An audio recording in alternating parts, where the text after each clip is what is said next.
नमस्कार साथियों, कैसे आप सभी। उम्मीद करता हूँ आप सभी बहुत अच्छे होंगे, खुशहाल होंगे, खैरियत से होंगे। दोस्तों, मैं आपका अपने कंपटीशन गुरु कोचिंग सेंटर मोहाली पर बहुत बहुत स्वागत करता हूँ। और मैंने जैसे आप लोगों से प्रॉमिस किया था कि 1 फरवरी से हम कुछ क्लासें लेकर के आ रहे हैं, स्पेशली जो अभी हरियाणा के एग्ज़ाम होने हैं। देखिए, मैंने आप लोगों को बोला था कि स्टैटिक जीके का पोर्शन भी हम करेंगे साथ के साथ, और हरियाणा जीके का भी साथ के साथ करेंगे। तो पहले आज मैं जो है ज्योग्राफी के ऊपर कुछ इंपॉर्टेंट जो टॉपिक है, भारत का जो प्रायद्वीपीय भाग है, प्रायद्वीपीय भाग मतलब जो हिमालय के अलावा जो नीचे की तरफ इंडिया पड़ता है, इसको प्रायद्वीपीय भाग या पेनिनसुलर रीजन बोलते हैं। इसके अंदर कुछ महत्वपूर्ण पठार है, पहाड़ियां हैं, उन पहाड़ियों के बारे में, पठारों के बारे में क्वेश्चन बन जाता है। यानी 4-4, 5-5 क्वेश्चन इनमें से हर एक भाग के ऊपर बनते हैं। ओवरऑल 40 से 50 क्वेश्चन इस टॉपिक से बन जाते हैं। तो हम आज इस टॉपिक को देखेंगे कि क्या कुछ दिया गया इस टॉपिक में। आपका टॉपिक जो रहेगा वो भारत का प्रायद्वीपीय क्षेत्र, पेनिनसुलर रीजन ऑफ इंडिया, ठीक है ना। तो शुरू करते हैं टाइम खराब किए बगैर। देखिए, भारत का जो प्रायद्वीपीय क्षेत्र है, भारत का जो प्रायद्वीपीय क्षेत्र है, उसको हम ये कह सकते हैं कि भारत का सबसे पुराना है। ये क्या है भाई? भारत का सबसे पुराना भाग है। भारत का सबसे पुराना भाग है, पुराना, ठीक है। इसके अलावा आप प्रायद्वीपीय क्षेत्र को 2 भागों में बांट सकते हैं। प्रायद्वीपीय क्षेत्र को 2 भागों में बांट सकते हैं। एक तो हिल्स यानी पहाड़ियां, और दूसरा प्लेट्यू यानी पहाड़ियां और पठार। 2 भागों में बांट सकते हैं, पहाड़ियां और पठार, इसको 2 भागों में बांटकर देखा जा सकता है। यानी जो ये वाला पोर्शन है, इसके अंदर पहाड़ियां भी हैं, ठीक है। जैसे आपका जो देखोगे, इलायची की पहाड़ियां हैं, अन्नामलाई की पहाड़ियां, सेवरोय पहाड़ियां, पंचमलाई, नल्ला मल्ला पर्वत, कुछ पहाड़ियां हैं और कुछ पठार है, जैसे सतपुड़ा है, विंध्याचल है। ये सारे के सारे क्या है? प्लेट्यू है आपके। आप लोग देखोगे कि पहाड़ियां उस क्षेत्र को बोला जाता है जहां पर 700 मीटर से लेकर के 1000 मीटर की ऊंचाई समुद्र लेवल से होती है। तो 700 मीटर से लेकर के 1000 मीटर तक की ऊंचाई जो भी क्षेत्र, उसको पहाड़ियां बोला जाएगा। और लगभग 300 से लेकर के 700 मीटर तक का जो क्षेत्र है, ठीक है ना, 300 मीटर से लेकर के 700 मीटर तक का जो ऊंचाई के क्षेत्र है, उनको पठार बोल दिया जाएगा। और 700 मीटर से लेकर के 1000 मीटर तक की ऊंचाई का जो क्षेत्र है, उसको क्या बोला जाएगा? पहाड़ियां बोला जाएगा। समझ पा रहे ना। अब सबसे पहले हम जो पढ़ते हैं, विंध्याचल के बारे में पढ़ते हैं। किसके बारे में पढ़ते हैं भाई? विंध्याचल के बारे में पढ़ते हैं। विंध्याचल पर्वत श्रेणी या विंध्याचल एक पठार भी है, ठीक है ना। विंध्याचल, विंध्याचल। अब देखिएगा आप लोग, विंध्याचल के बारे में सबसे पहले आप लोग पढ़ोगे तो यह भारत का, यह दक्षिण भारत और उत्तर भारत को अलग करता है। दक्षिण भारत और उत्तर भारत को अलग करता है। पहला क्वेश्चन तो यही बन गया, ठीक है। इसके नीचे की तरफ के भाग को, भारत के भाग को दक्षिणी भारत बोला जाएगा, और इस ऊपर वाले भाग को भारत के उत्तरी भाग बोला जाएगा। तो पहला क्वेश्चन आपके पेपर में आता है कि दक्षिण भारत और उत्तर भारत को कौन सा पठार जो है वो अलग करता है? तो विंध्याचल पर्वत श्रेणी उसको अलग करती है। इसके अलावा अगर हम देखे जाएंगे तो विंध्याचल जो है एक ब्लॉक माउंटेन है भाई। क्या है? ब्लॉक माउंटेन है। ब्लॉक माउंटेन मतलब भ्रंशोत्य, भ्रंशोत्य पर्वत है। भ्रंशोत्य पर्वत का मतलब क्या है? इसका निर्माण भ्रंश के सहारे हुआ है। क्या हुआ? भ्रंश के सहारे हुआ। भ्रंश का मतलब क्या है कि जो जैसे जमीन के अंदर से मैग्मा निकला, जैसे विस्फोट हुआ, मैग्मा निकला, और मैग्मा क्या ऊपर जाकर के ठंडा होकर के कठोर हो गया। तो धीरे धीरे लाखों करोड़ों सालों की प्रोसेस के बाद जैसे इस एरिया में हवाएं चली, बारिश हुई, तो इससे जो है वो कटती रही, वो धीरे धीरे मिट्टी उसके किनारों से कट कट के एक इस तरीके की एलिवेटेड स्ट्रक्चर खड़ा हो गया कि एक ऊंचाई वाला भूभाग खड़ा हो गया। आप देखोगे कुछ इस तरीके से ऊंचाई वाला भूभाग खड़ा हो जाता है। तो ये वाला, जैसे ये जमीन कट जाती है, ये मिट्टी कट जाती है इधर से, और ऊपर से एक तरीके का प्लेन सा एरिया दिखाई देता है, तो आप लोग इसको पठार बोलते हो। तो ये वाला जो है भाई, ये भ्रंश के सहारे हुआ। भ्रंश का मतलब क्या है? धीरे धीरे मिट्टी कटती रही और गहराई होती रही साइड में, और नदियां मिट्टी को खींच के लेती जाती रही। तो इसका एक आप उठा हुआ भाग देख सकते हो। उस उठा हुआ भाग को आप विंध्याचल पर्वत के रूप में जानते हो, भ्रंशोत्य पर्वत है, ठीक है। सबसे बड़ी बात, इसका जो निर्माण है वो चूना पत्थर से हुआ है, लाइमस्टोन से, चूना पत्थर से, ठीक है, किससे हुआ भाई? लाइमस्टोन से हुआ है। चूना पत्थर इसके अंदर काफी मात्रा में पाया जाता है। तो आप लोग देखोगे कि ये जो चूना पत्थर इसके अंदर काफी मात्रा में पाए जाने की वजह से ही इसके आसपास, इसके किनारों के आसपास या विंध्याचल पर्वत के आसपास काफी सारे सीमेंट के कारखाने लगा दिए गए हैं। काफी सारे कहाँ पे लगे हैं? सीमेंट के कारखाने। तो भारत में अगर सीमेंट के कारखाने सबसे ज्यादा पूछे जाए तो विंध्याचल पर्वत के आसपास के क्षेत्रों में, मध्य प्रदेश हो गया, महाराष्ट्र हो गया, या गुजरात का कुछ क्षेत्र, और आपका झारखंड तक भी जाता है आगे जा करके। तो यहाँ पर इस क्षेत्र में जो सीमेंट के कारखाने सबसे ज्यादा लगे हुए हैं। अगर हम बात करें कि विंध्याचल पर्वत की सबसे ऊंची चोटी कौन सी है, याद रखिएगा दोस्तों, विंध्याचल पर्वत की सबसे ऊंची चोटी झारखंड राज्य में पड़ती। कहां पे पड़ती? झारखंड में। और वो झारखंड राज्य में उसका नाम है पारसनाथ। कौन सी भाई? इसकी सबसे ऊंची चोटी पारसनाथ है। तो पेपर में अगर क्वेश्चन आता है तो विंध्याचल पर्वत श्रेणी की सबसे ऊंची चोटी कौन सी है, तो वो पारसनाथ है। और वो कौन से राज्य में पड़ती है? वो पड़ती है झारखंड राज्य में। तो इतना ही अगर आप विंध्याचल पर्वत के बारे में जानकारी रखते हो तो आप जरूर वहां पे क्वेश्चन बना लोगे दोस्तों। अगला जो है आपका पोर्शन आता है सतपुड़ा, ठीक है ना। विंध्याचल की अगर हम लोकेशन की बात करें तो विंध्याचल पर्वत श्रेणी ये वाली पड़ती है आपकी, ठीक है ना। ये दक्षिण भारत और उत्तर भारत को अलग करती है। भ्रंशोत्य पर्वत है, ब्लॉक माउंटेन है, भ्रंश के सारे इसका निर्माण हुआ है। चूना पत्थर इसके अंदर ज्यादा मात्रा में पाए जाने की वजह से सीमेंट के कारखाने इसके क्षेत्र में ज्यादा पाए जाते हैं। और सबसे ऊंची चोटी इसकी पारसनाथ है जो झारखंड राज्य में पड़ती है। इसके बाद अगले पोर्शन पे आते साथियों, देखिए क्या कुछ अगले पोर्शन में आप देखोगे। अगले पोर्शन में हम सतपुड़ा के बारे में पढ़ते हैं। किसके बारे में? सतपुड़ा के बारे में। सतपुड़ा, ये आपका सतपुड़ा पड़ता है, ये वाला और ये वाला, ये ऐसे टेढ़ा टेढ़ा, ठीक है। तो सतपुड़ा जो है आप देखोगे इसको दो भागों में बांटोगे। पहला महादेव पहाड़ियां, क्या है? महादेव पहाड़ियां, और दूसरा है मैकाल पहाड़ियां। दूसरा क्या है भाई? मैकाल पहाड़ियां। महादेव पहाड़ियां और मैकाल पहाड़ियां, दो भागों में इसको बांट करके आप लोग भाग देख सकते हो। अब देखते हैं सतपुड़ा। और सतपुड़ा भी उसी तरीके से एक तरीके का ब्लॉक माउंटेन है, जिस तरीके से आपका जो है विंध्याचल एक ब्लॉक माउंटेन था यानी भ्रंशोत्य पर्वत था, तो ये भी भ्रंशोत्य पर्वत है। इसका निर्माण भी भ्रंश के सारे हुआ है। और एक खास बात आप लोग देखोगे, अगर ये आपका विंध्याचल पर्वत है और ये आपका सतपुड़ा है तो इनके बीच में एक रिफ्ट घाटी बनी हुई है, रिफ्ट वैली बनी हुई है, रिफ्ट घाटी बनी हुई है, ठीक है ना। तो आप लोगों से पूछा जाता है कि कौन से दो पर्वत श्रेणियों के बीच में रिफ्ट वैली पड़ती है, रिफ्ट घाटी पड़ती है। तो रिफ्ट घाटी जो है ये विंध्याचल और सतपुड़ा दो पर्वत श्रेणियों के बीच में पड़ती है। इस रिफ्ट घाटी के बारे में क्वेश्चन बनते हैं। आपका रिफ्ट घाटी से जुड़ के दो क्वेश्चन आते हैं। भारत की ऐसी कौन सी दो नदियां हैं? भारत की ऐसी कौन सी दो नदियां हैं जो रिफ्ट वैली से होकर के बहती है? कौन सी ऐसी नदियां हैं जो रिफ्ट घाटी से होकर के बहती है? एक तो दोस्तों नर्मदा है, ठीक है, जो अमरकंटक से निकलती है। मैकाल पर्वत की सबसे ऊंची चोटी अमरकंटक से निकलती नर्मदा, और ये रिफ्ट घाटी से होकर के बहती ऐसे। और नर्मदा के बारे में कई क्वेश्चन वैसे ही पूछ लिए जाते हैं।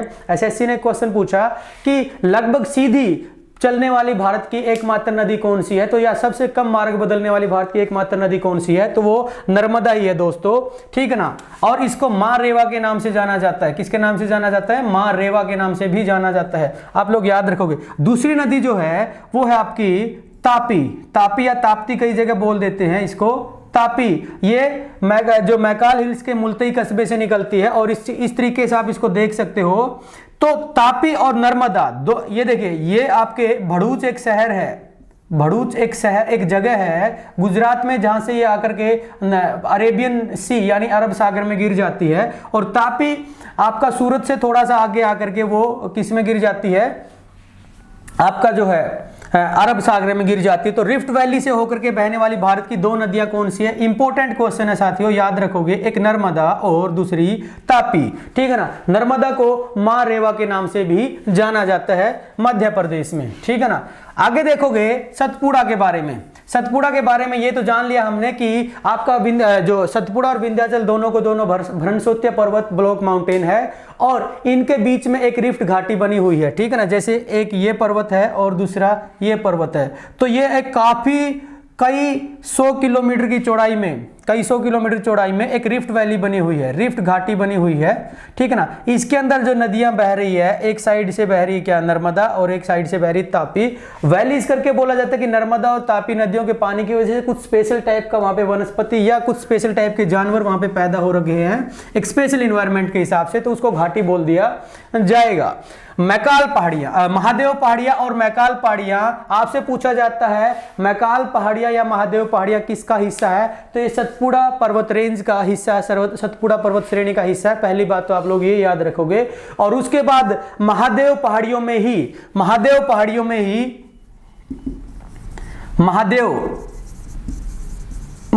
पहाड़ियों में ही सतपुड़ा की सबसे ऊंची चोटी, महादेव पहाड़ियों में ही सतपुड़ा की सबसे ऊंची चोटी धूपगढ़ है। क्या है भाई, धूपगढ़। तो ध्यान रखिएगा, सतपुड़ा की सबसे ऊंची चोटी का नाम क्या है, धूपगढ़। और विंध्याचल पर्वत की सबसे ऊंची चोटी का नाम क्या था भाई, पारसनाथ था। दोस्तों आप लोग इसके बारे में ध्यान रखोगे, क्योंकि कई बार आपको याद भी हो जाते हैं, लेकिन जब एग्जाम में आता है तो आप ये कंफ्यूज हो जाते हो कि कौन सी चोटी किसके लिए आपने पढ़ी थी, वो हम भूल जाते। तो थोड़ा ध्यान से रखोगे। पारसनाथ जो झारखंड में पड़ती विंध्याचल पर्वत श्रेणी की सबसे ऊंची चोटी है, और धूपगढ़ मध्य प्रदेश में जो आपकी जो है सतपुड़ा की सबसे ऊंची चोटी है। धूपगढ़ के ऊपर दोस्तों आपने पंचमढ़ी का नाम सुना होगा, यही धूपगढ़ पर्वत श्रेणी के ऊपर एक सबसे ऊंची चोटी जो है उसको पंचमढ़ी बोला जाता है। पंचमढ़ी एक हिल स्टेशन है, ठीक है ना, पंचमढ़ी एक हिल स्टेशन है। और पंचमढ़ी को सतपुड़ा की रानी के नाम से भी जाना जाता है। किसके नाम से जाना जाता है दोस्तों, सतपुड़ा की रानी।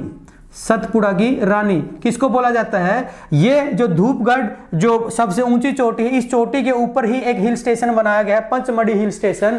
और इस पंचमढ़ी हिल स्टेशन के ऊपर काफी ठंड होती है, क्योंकि वो साउथ में थोड़ी गर्मी होने की वजह से, इस एरिया में गर्मी होने की वजह से, तो यहाँ पे ऊपर का एनवायरनमेंट थोड़ा सा अलग होता है, तो इस करके इसको सतपुड़ा की रानी बोल दिया जाता है। तो पंचमढ़ी हिल स्टेशन जो है लगभग जो है 1350 मीटर की ऊंचाई पर पड़ता है भाई। कितनी मीटर की ऊंचाई पे पड़ता है, 1350 मीटर की ऊंचाई पे पड़ता है। तो जो पंचमढ़ी या धूपगढ़ जो है, धूपगढ़ भी आ सकता है, पंचमढ़ी भी आ सकता है, दोनों में से कोई भी आ जाए, वही आपकी सतपुड़ा की सबसे ऊंची चोटी मानी जाएगी मध्य प्रदेश राज्य में। ये आप लोगों ने सीख लिया अभी। इसके बाद हम मैकाल पहाड़ियां देखते हैं, ठीक है ना। मैकाल पहाड़ियां ये पड़ती है आपकी इस तरीके से, ये असल में आपकी छत्तीसगढ़ में ही फैली हुई है और उड़ीसा की साइड भी फैली हुई है। तो आप लोग देखोगे मैकाल पहाड़ियां मध्य प्रदेश में भी है, तो ज्यादातर ये मध्य प्रदेश और छत्तीसगढ़ के क्षेत्र में फैली हुई है। तो आप लोग देखोगे मैकाल पहाड़ियों में, मैकाल पहाड़ियां बहुत इंपॉर्टेंट है। मैकाल हिल से भारत की 3 नदियां निकलती भाई। एक तो ऊपर की तरफ जो इकलौती भारत की ऐसी नदी है जो दक्षिण से उत्तर की तरफ बह रही होती है, जो है ऊपर की तरफ बारी और गंगा में जाके मिल जाती है, नदी थी सोन। और एक यहां से निकलती है जिसके ऊपर हीराकुंड बांध बनाया गया, भारत का सबसे लंबा बांध, वो थी महानदी। और एक भारत की सबसे लंबी, जो भारत की लगभग सीधी चलने वाली जो नदी थी, वो इधर की तरफ से निकल जाती है, नर्मदा। क्या है भाई, नर्मदा। तो आप लोग देखोगे कि ये 3 नदियों का उद्गम ये जो है मैकाल पर्वत श्रेणी से होता है। और नर्मदा, मैकाल की सबसे ऊंची चोटी, मैकाल पर्वत की जो सबसे ऊंची चोटी, उसका नाम है माउंट अमरकंटक। क्या नाम है भाई, माउंट अमरकंटक। एक गाना भी है, इंडियन ओशियन बैंड का एक गाना है, अमरकंटक से निकली हो रेवा, ओ माँ रेवा, थारो पानी निर्मल कल कल बहता जाए ओ रे। तो वहां पे माँ रेवा के नाम से भी जाना जाता है, ठीक है ना। तो मैकाल पर्वत की सबसे ऊंची चोटी, देखिए पूरे जो सतपुड़ा की सबसे ऊंची चोटी वो महादेव की पहाड़ियों में पड़ती है, धूपगढ़, या उसको पंचमढ़ी हिल स्टेशन के नाम से भी जाना जाता है। लेकिन अगर हम मैकाल की बात करें तो उसकी सबसे ऊंची चोटी अमरकंटक पड़ती है, या हम ये कह सकते हैं सतपुड़ा रेंज की दूसरी सबसे ऊंची चोटी है माउंट अमरकंटक, और ये मैकाल पर्वत के ऊपर पड़ती है। यहां से 3 नदियां निकलती, ये भी याद रखोगे आप लोग, ठीक है ना। तो सतपुड़ा के बारे में हम लोग इतना जानेंगे तो काफी रहेगा। और आगे देखेंगे हम जो अरावली माउंटेन रेंज के बारे में देखते हैं।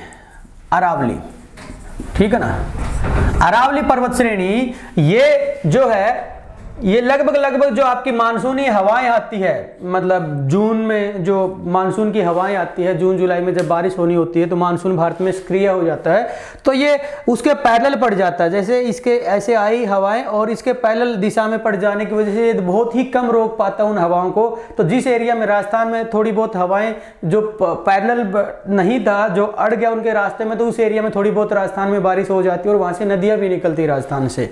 लेकिन ज़्यादातर जो है इसका पोर्शन वो पैरेलल पड़ता है और इस करके राजस्थान में बारिश कम होती है। आगे जाकर के हिमालयन हवाओं को रोकता है, तो हरियाणा, पंजाब, वेस्टर्न यूपी और जम्मू कश्मीर और आपका जम्मू और ये जो आपका दिल्ली, इस एरिया में ज़्यादा बारिश करती है हवाएं और फिर खाली होकर के इधर की तरफ मुड़ जाती है और कोरोमंडल कोस्ट पर जाते हुए बारिश करती है।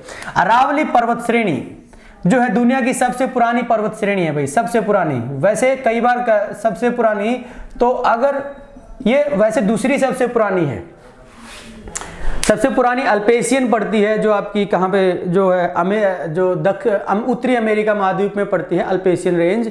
तो ठीक है, लेकिन ये भी भारत की, ये जो है भारत की सबसे पुरानी या दुनिया की सबसे पुरानी भी इसको कहा जा सकता है, अरावली पर्वत श्रेणी। यह एक जो है अवशिष्ट पर्वत है भाई। क्या है भाई? अवशिष्ट पर्वत। वो भरणस्रोतीय पर्वत है दोनों, ये अवशिष्ट पर्वत है, यानी रेजिडुअल माउंटेन है। क्या है? रेजिडुअल माउंटेन है। आप लोग ये याद रखोगे। अवशिष्ट का मतलब क्या है? अब ये टूट चुका, बूढ़ा हो चुका, धीरे धीरे सब कुछ इसमें से जो हवाओं ने, बारिश ने इसको लगभग इसको जो है मिट्टी को ले जा करके उड़ा करके एक स्ट्रक्चर खड़ा कर दिया है। और ये वाला पर्वत जो है अरावली पर्वत रेंज के रूप में जाना जाता है। ठीक है ना। अरावली असल में जब भारत जो गोंडवाना लैंड जो है, ये गोंडवाना लैंड के नाम से भी जाना जाता है इसको, प्रायद्वीपीय भारत को। तो ये जब पैंजिया से टूट करके आया था, तो अरावली और दक्षिण भारत का जो प्रायद्वीपीय पठार है, ये पठार उसी समय के हैं, बहुत पुराने हैं। हिमालय दुनिया की सबसे नई पर्वत श्रेणियों में से एक आती है और जिसमें से शिवालिक दुनिया की सबसे नई पर्वत श्रेणी है। तो अरावली दुनिया की सबसे पुरानी पर्वत श्रेणियों में से एक है। तो अगर हम इसका एक्सटेंशन देखें तो ये दिल्ली से, यानी पश्चिमी हरियाणा की अगर हम बात करें, दक्षिणी हरियाणा या दिल्ली मान सकते हैं, और गुजरात तक, अहमदाबाद तक फैला हुआ है। तो अहमदाबाद में जाकर के ये खत्म हो जाता है अरावली। ठीक है ना। अरावली माउंटेन रेंज दिल्ली से शुरू होकर के अहमदाबाद में जाकर के क्या हो जाता है भाई? खत्म हो जाता है गुजरात में। ठीक है। अगर हम बात करें इसकी टोटल लेंथ, तो ये लगभग दिल्ली से अहमदाबाद तक 800 किलोमीटर तक की इसकी लंबाई पड़ती है। 800 किलोमीटर तक की क्या पड़ती है? लंबाई। ज्यादातर पोर्शन इसका राजस्थान राज्य में रहता है। उसके बाद इसकी सबसे ऊंची चोटी की बात करते हैं। अरावली की सबसे ऊंची चोटी का नाम है भाई, अरावली की सबसे ऊंची चोटी है गुरु शिखर। कितनी? क्या है? गुरु शिखर। राजस्थान के एग्जाम में कई बार पूछ लिया जाता है। गुरु शिखर की अगर हम ऊंचाई की बात करें तो 1722 मीटर है। कितनी है भाई? 1722 मीटर गुरु शिखर चोटी की ऊंचाई है। और गुरु शिखर जो है माउंट आबू, एक पर्वत है माउंट आबू। ये पर्वत जो है सबसे ऊंचा पर्वत है अरावली माउंटेन रेंज का, और इस पर्वत की सबसे ऊंची चोटी जो है वो पूरी अरावली की सबसे ऊंची चोटी मानी जाएगी। तो गुरु शिखर जो है 1722 मीटर ऊंची है और ये पूरे अरावली की सबसे ऊंची चोटी माना जाता है। और गुरु शिखर या माउंट आबू को इनको राजस्थान का शिमला भी कहा जाता है, राजस्थान का शिमला भी कहा जाता है गुरु शिखर या माउंट आबू को। ये भी ध्यान रखोगे। देखिए पंचमढ़ी हिल स्टेशन को सतपुड़ा की रानी के नाम से जाना जाता है, और माउंट आबू या कई बार गुरु शिखर भी बोल दिया जाता है, इसको राजस्थान के शिमला के नाम से जाना जाता है, क्योंकि इतनी ऊंचाई होने की वजह से इस क्षेत्र में ठंड पाई जाती है। क्या है? इस क्षेत्र में ठंडी होती है। और माउंट आबू पर खास बात है, जैनियों का एक सबसे फेमस मंदिर है, जैनियों का एक सबसे फेमस मंदिर है दिलवाड़ा जैन मंदिर। दिलवाड़ा जैन मंदिर। तो ये पूछ लिया जाता है कि दिलवाड़ा जो जैन मंदिर है वो कहां पर पड़ता है? तो राजस्थान के माउंट आबू में, गुरु शिखर के पास में। ठीक है। तो यहां पर इस दिलवाड़ा जैन मंदिर के पास माउंट आबू पर एक झील है, नक्की झील। क्या है? नक्की झील। तो पेपर में कई बार पूछ लिया जाता है कि नक्की झील कौन से राज्य में है? तो वो राजस्थान राज्य में है, माउंट आबू पर्वत श्रेणी पर पड़ती है। और ऐसा कहा जाता है जब ज्यादा ठंड भारत में होती है तो इस झील का पानी जम जाता है, राजस्थान में भी पानी जम जाता है। आप लोग ये ध्यान रखिए, क्योंकि राजस्थान में सर्दियां बहुत ज्यादा पड़ती है, जिस तरीके से गर्मी ज्यादा पड़ती है। तो दिलवाड़ा जैन मंदिर, नक्की झील, और अगर हम बात करें माउंट आबू और इसकी सबसे ऊंची चोटी गुरु शिखर जिसकी ऊंचाई 1722 मीटर हमने देखी थी। तो सारी की सारी जानकारी आप लोगों ने अरावली पर्वत के बारे में याद रखनी है। नहीं। और सबसे बड़ी बात, ये सबसे पुरानी पर्वत श्रृंखला होने के साथ साथ, सबसे पुरानी पर्वत श्रृंखला होने के साथ साथ ये अवशिष्ट पर्वत भी है। ये क्या है? अवशिष्ट पर्वत भी है। तो इनके बारे में जो मैंने विंध्याचल, सतपुड़ा और अरावली के बारे में जो बातें बताई, आप लोगों ने कम से कम आपके 25 से 30 क्वेश्चन यहाँ से बन जाएंगे। इसके अलावा जो बाकी जो इंपॉर्टेंट है, सबसे ज्यादा इंपॉर्टेंट प्रायद्वीपीय भारत में वो पड़ जाता है आपका पश्चिमी घाट। क्या पड़ जाता है भाई? पश्चिमी घाट, वेस्टर्न घाट। वेस्टर्न घाट बहुत ही ज्यादा इंपॉर्टेंट है, ठीक है। तो वेस्टर्न घाट को पेपर में आता है, इसको सह्याद्री भी बोल दिया जाता है, सह्याद्री या सह्याद्री हिल्स के नाम से भी जाना जाता है। देखिए, आपका जो महान हिमालय था, हिमालय की जो सबसे ऊंची पर्वत श्रेणी जिसको ग्रेट हिमालय के नाम से जाना जाता है, उसको आप हिमाद्री के नाम से जानते हैं, और इसको सह्याद्री या सह्याद्री के नाम से जानते हैं। तो पेपर में आता है कि किसको सह्याद्री हिल्स के नाम से जाना जाता है? सह्याद्री हिल्स को, सह्याद्री हिल्स के नाम से पश्चिमी घाट को जाना जाता है। तो ये पश्चिमी घाट आपका ये पड़ता है, नीले रंग का जो है। और आगे जाकर के मैंने नीचे जाकर के इसको 3 ब्रांच में तोड़ दिया है, 3 ब्रांच और 3 पहाड़ियां बहुत ही इंपॉर्टेंट है। यहां से क्वेश्चन बन के आता है, पक्का आता है। और अभी 11 जो जनवरी को एग्जाम हुआ था एनटीपीसी का, तो इसके ऊपर से क्वेश्चन आया था। नीलगिरी की पहाड़ियों के ऊपर जब आएंगे तो क्वेश्चन मैं आमतौर पर क्लास में करवाता होता और वही क्वेश्चन आपके एग्जाम में भी आया था। तो सह्याद्री हिल्स पश्चिमी घाट को कहा जाता है। उसके बाद अगर हम बात करें तो यह भारत में दमन जगह पड़ती है, दमन गुजरात में, ठीक है ना, दमन गुजरात में। और वहां से लेकर के कन्याकुमारी, बिल्कुल एंड पॉइंट तक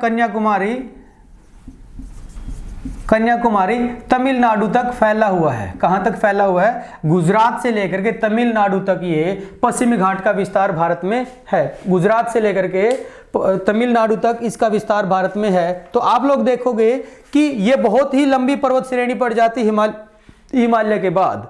और यहां पे जैसे यहां पे एक मुंबई पड़ता है, क्या पड़ता है? मुंबई, इधर की तरफ नासिक और इधर की तरफ पुणे पड़ जाता है। जैसे मुंबई, इधर पड़ता नासिक और इधर की तरफ पड़ जाता पुणे। तो देखिए, बीच में अरावली माउंटेन रेंज पड़ जाने की वजह से, यहां से सीधा नहीं जाया जा सकता। तो आप पहाड़ी रास्ते, दर्रे का इस्तेमाल करके जाओगे, ठीक है ना। तो मुंबई से नासिक और मुंबई से पुणे, दो जो आपके, एक जो है मुंबई से नासिक जाना है तो थाल घाट एक जगह, एक दर्रा है पश्चिमी घाट में पड़ता है, उस घाट का इस्तेमाल करके आप नासिक तक जाओगे। और पुणे के लिए भोर घाट का इस्तेमाल किया जाता है। किसका घाट का इस्तेमाल किया जाता है? भोर घाट का। थाल घाट, भोर घाट और पाल घाट, ये तीनों ही आपका जो आपका पाल घाट हो केरल में पड़ता है। केरल से कोयम्बटूर कर्नाटका तक जोड़ता है, कोच्चि को, केरल कोच्चि, और कोयम्बटूर कर्नाटका तक वहां तक जोड़ता है। तो आप लोग देखोगे पाल घाट वो पड़ता है केरल में, ठीक है। सह्याद्री हिल्स के नाम से जाना जाता है। इसके 3 मेन, आगे जाकर के इसके, और कई बार ये पूछ लिया जाता है कि जो भारत में किंग कोबरा वो किस क्षेत्र में पाया जाता है? तो भारत में 2 क्षेत्र में किंग कोबरा पाया जाता है। एक तो पश्चिमी घाट के, और आपका जो एक जो आपका ये जो शिलांग का पठार है, शिलांग प्लेट्यू पड़ता है, जिसमें गारो, खासी और जयंतिया मेघालय में जो पड़ती है, वहाँ पे, यहाँ पे ज़्यादा बारिश होती है तो यहाँ पे लेटराइट मिट्टी पाई जाने की वजह से इसमें चौड़ी पत्तियों वाले वन पैदा होते हैं। और वहाँ पर उन पत्तियों के अंदर आप देखोगे कि किंग कोबरा का निवास स्थान होता है। बारिश ज़्यादा होती है इस एरिया में।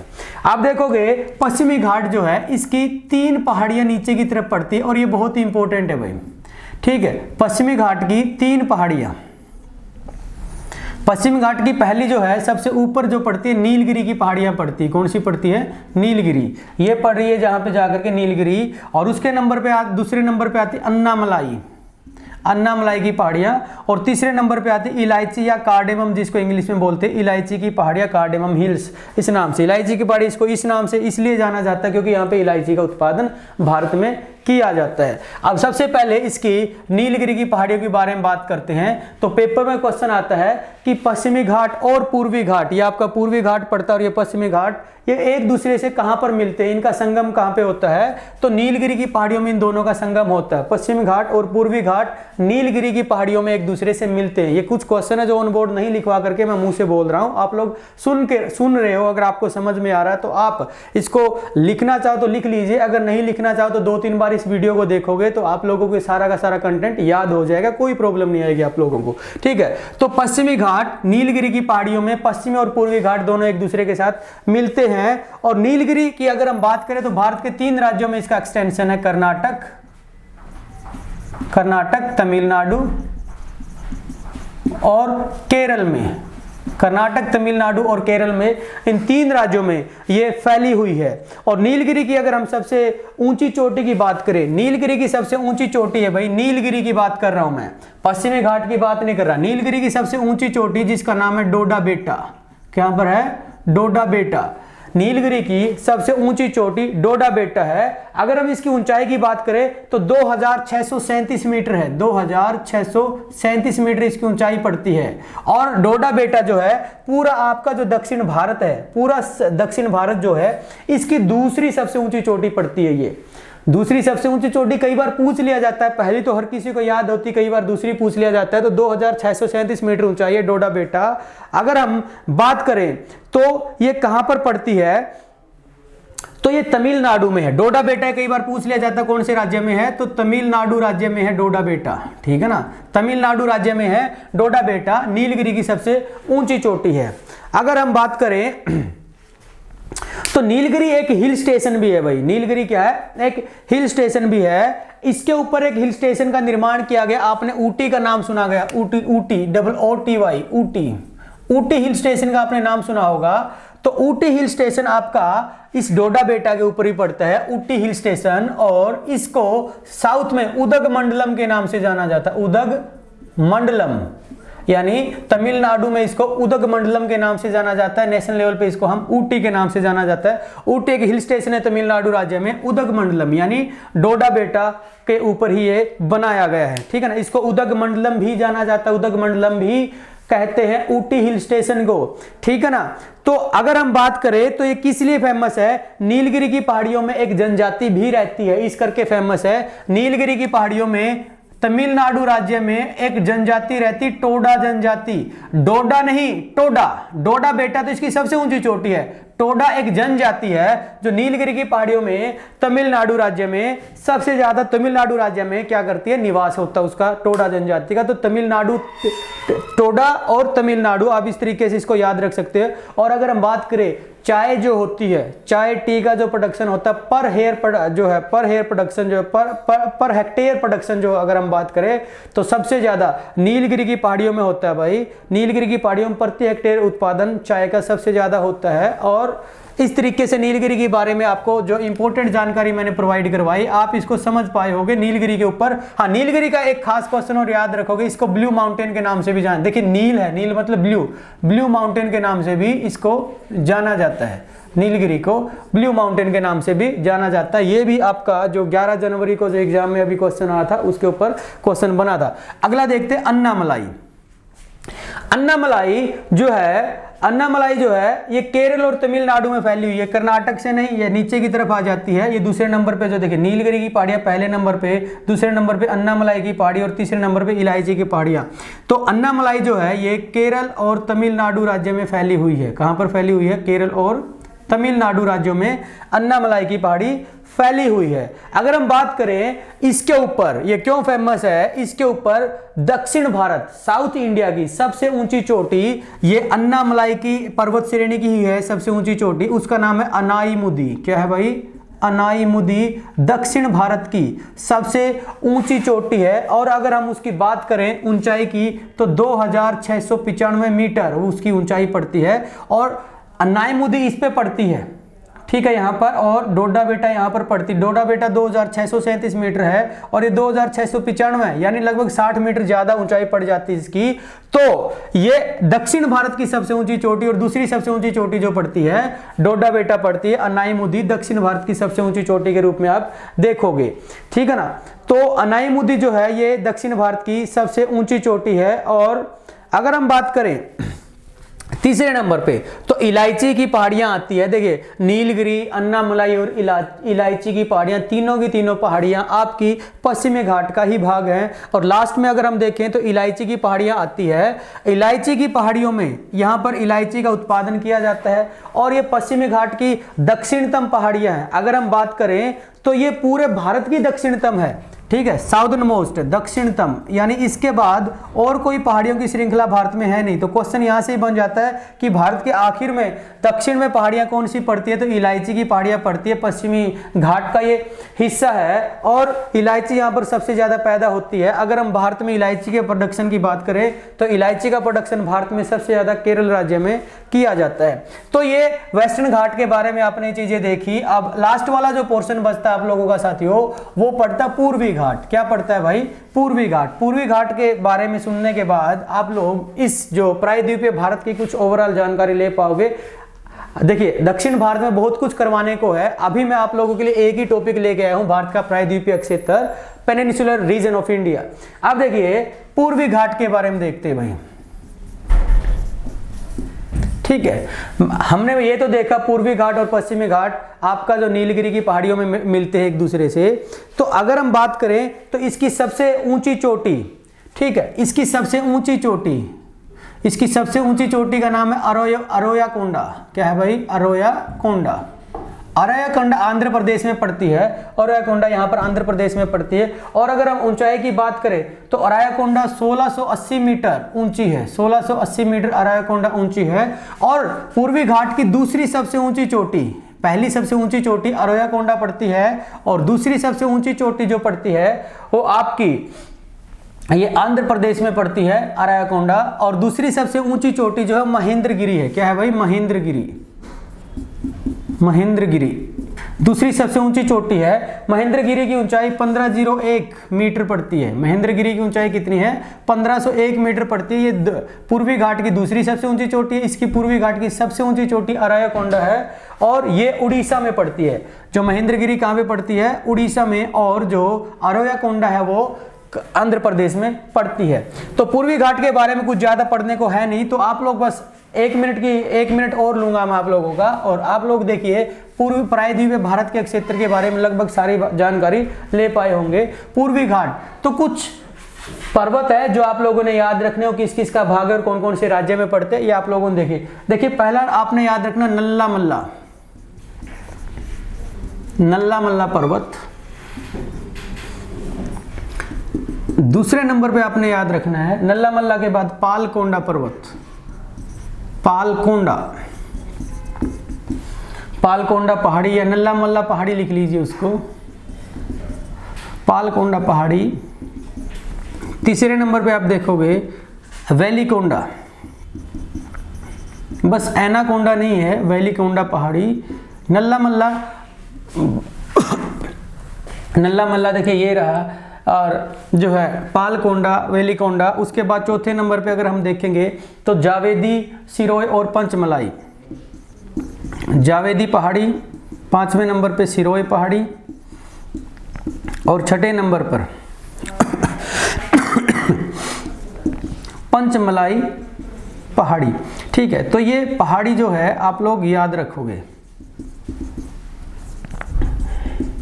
ठीक है, ये पहली जो तीनों है ये आपके आंध्र प्रदेश राज्य में पड़ती है। कहां पर पड़ती है? आंध्र प्रदेश राज्य में पड़ती है। और अगली जो तीनों है ये आपके तमिलनाडु राज्य में पड़ती है। कहां पर पड़ती है? तमिलनाडु राज्य में पड़ती है। तो जावेदी, सिरोय और पंचमलाई तमिलनाडु में है, नल्ला मल्ला, पालकोंडा और वेलीकोंडा पहाड़ी आंध्र प्रदेश में है। तो कोंडा जिसके साथ लगा दिखे तो आप उसको आंध्र प्रदेश में मानोगे। तो साथियों आज के लिए इतना ही काफ़ी है। मेरे से जुड़े रहने के लिए आपका बहुत बहुत धन्यवाद। अगर आपको वीडियो ये पसंद आती है तो कृपया करके सब्सक्राइब कर लीजिए और इस वीडियो को शेयर करिए। धन्यवाद।